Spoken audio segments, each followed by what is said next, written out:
So in my quest to find excellent builds in Enshrouded, I have come across one that I really like. You just like to charge headfirst into a swarm of enemies and laugh as their attacks glance right off of you as you're just pounding away at them?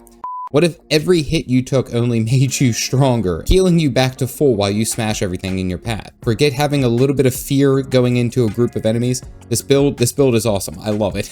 And it's nearly unkillable if played right. Damage dealing juggernaut who doesn't just survive in Enshrouded. It completely dominates. Make sure to like the video and subscribe to the channel for more Enshrouded content. All right, so today the focus is the ultimate solo machine, an immortal barbarian, I think is what I'm going to call it. The idea is simple. We're mixing a huge two-handed weapon with a wild amount of self-healing that just makes you incredibly tough to kill. Now, to be clear, as of early 2025, many players agree that the Ranger is probably the strongest overall solo build. Let's be serious. You can pelt enemies from a distance and just always stay away. But if you're like me and you like to face tank bosses and get into the mix of things, then this build is for you. This build is all about pure aggressive melee combat that really rewards you for staying in there and never stop swinging. Before we can look at even the skill tree, let's talk about the stats. The whole build is built on two attributes that you really need to pump above all else, which is just strength and constitution. First off, strength, where we kind of figured this one out. This is where most of our damage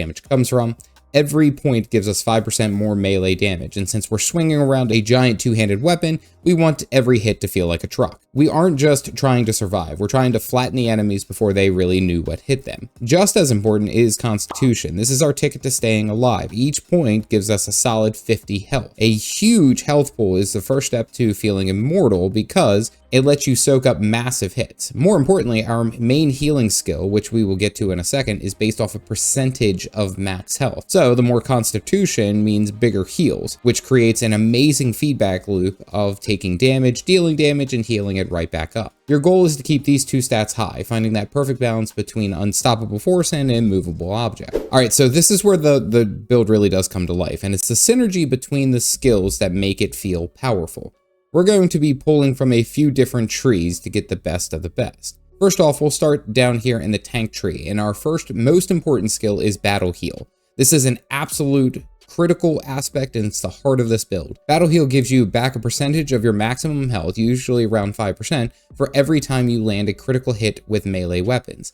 Keep that in mind, the exact numbers change with patches, so this could change at any given time. But with this, you can wade into a huge crowd of enemies and go from nearly dead to nearly full health in just a few swings. Just keep on fighting. Next, we're going to go into the green survivor tree for some much needed mobility. We're grabbing the double jump. In my opinion, the double jump is necessary for just about every build in Enshrouded. That is just me. But more importantly, it's better for positioning in a fight. And then we'll also pair that with jump attack. This skill lets us jump into the air, leap down, and slam the ground, dealing 50% more weapon damage in an area. This is your go-to for openers on groups. It does great area of effect damage, and since it can crit multiple enemies at once, it can trigger Battle Heal multiple times, healing you instantly as you dive in. Now for the damage. Now we go down the red barbarian tree. This is our bread and butter, basically. We're going to be taking every skill that boosts two-handed weapon damage, like the core barbarian skill, which increases it by 10%, and heavy specialization for another 20%. The real gem here, though, is Blood Rage. When you kill an enemy with a melee weapon, your damage gets a massive 20% boost for 10 seconds. This encourages you to find the weak link, take them out, and then just start shredding all the other enemies around you. Finally, we'll dip into the central warrior tree to make our healing more reliable. We need the veteran skill, which boosts our melee critical strike chance by 10%. More crits equals more healings, of course. We'll also grab Breach and Merciless Strike. Breach helps you break an enemy's block, and once they're stunned, Merciless Strike lets you perform a huge finisher for maximum damage. This is like your boss killing combo, big enemy combo right here. After you're done picking up those skills, I recommend going down some into the tank skill trait line, as this offers you a little bit more durability as you are going through if you are fighting enemies that are much higher level than you. An absolute must for this build is going into the base skill line to grab Grappling Hook on enemies. This allows you to get those pesky flying enemies and draw them in for big swinging damage, because otherwise you're relying onto your bow and then trying to time the attacks as they come in, and it becomes a pain in the neck. With our skills sorted, let's talk about gear. Your weapon and your armor are what make this build really shine. For our weapon, we are all about two-handed axes and weapons. They have the highest base damage in the game, and they're perfect for our aggressive style. And of course, we've already skilled it out for him. So the endgame weapon you'll really want to hunt for is Dreadbane, a two-handed hammer with fantastic base damage. It can be found in the Kindle Waste region, often a reward for a side quest, though its rarity can vary. It's always a good idea to keep a bow handy, just for tagging enemies from a distance to pull them in. Sometimes you can deal with flying enemies a little bit easier, but I recommend the grappling hook that we picked up from the skill tree. For our armor, our main set is to get the Mountain Shadow set. This feels like it was made for this build. The glove alone can give you 15% bonus to two-handed damage. The rest of the set gives great health and stamina bonus. You can craft this set at the blacksmith once you have the right materials like steel bars. Until you get the full set, just grab any armor that gives strength, constitution, and melee crit chance or two-handed damage. Currently, I'm running the Radiant Paladin set, and it's excellent. As always, stats can be rebalanced and patched, so always double check your bonuses while you're in game. For rings, you want things that are going to keep you alive, so look for a Ring of Health or a Superior Ring of Health for obviously health and health regeneration, as well as Ring of Endless Life, which gives you a chance to gain back health as you deal damage. Again, this just adds another layer to the insane amount of survivability that we already have. To be truly unstoppable, you need to have every tool at your disposal. Consumables are not an option, of course, which, again, if you're playing Enshrouded, you should know that by now. They're essential for hitting your peak performance. You should always have these food active buff. For our main food slots, we'll be boosting core stats. Anything that grants strength, anything that grants constitution will work great. For the drinks, something that boosts stamina regeneration, like the grilled yucca fruit, it's perfect. It just constantly has that up.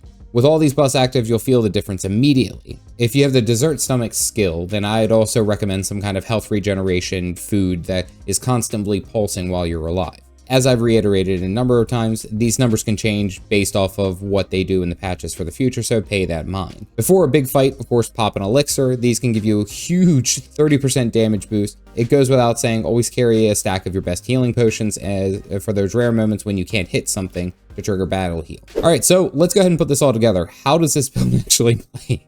It's one word, aggressive. Your main way to start a fight is to jump into a group of enemies with a jump attack.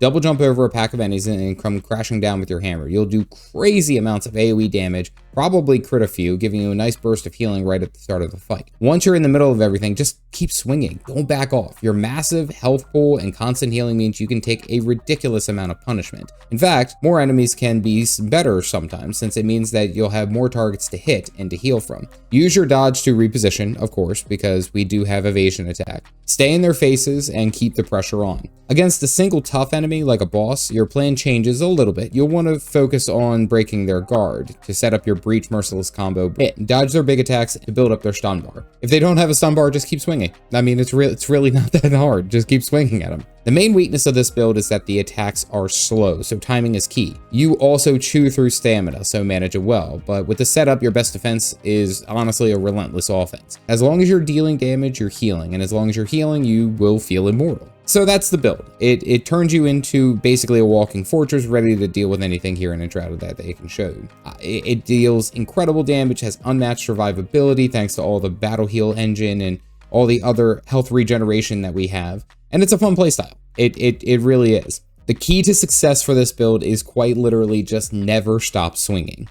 So give this build a shot. Let me know what you think. See if there's something that you would change in this build, because I've really been enjoying it and I've been having a lot of fun. If you like this guide and want to see more builds on Enshrouded, make sure to hit that like button, subscribe to the channel. If you do want to see the Phantom Assassin build that I made, you can click this video here. As always, stay caffeinated, folks.